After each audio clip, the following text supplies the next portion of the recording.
ትንቢተ ኢሳይያስ ምዕራፍ 11 ከእሴይ ግንድ በትር ይወጣል፣ ከሥሩም ቍጥቋጥ ያፈራል።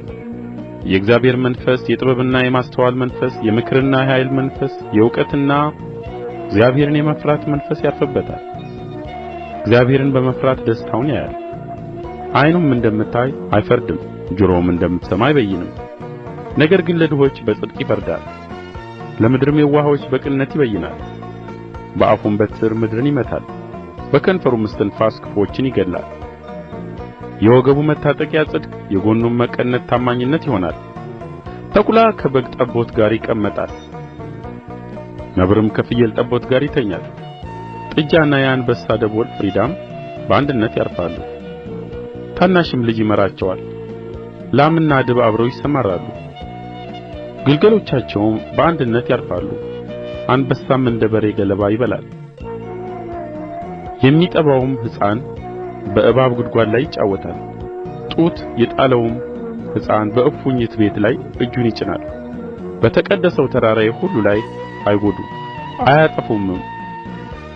ውኃ ባሕርን እንደሚከድን ምድር እግዚአብሔርን በማወቅ ትሞላለችና። በዚያም ቀን እንዲህ ይሆናል።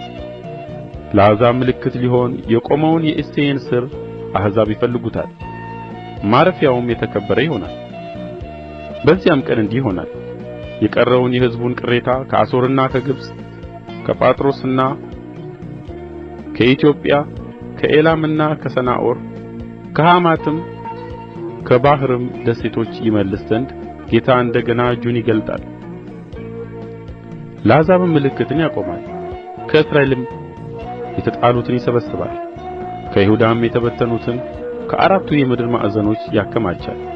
የኤፍሬምም ምቀኝነት ይርቃል፣ ይሁዳንም የሚያስጨንቁ ይጠፋሉ።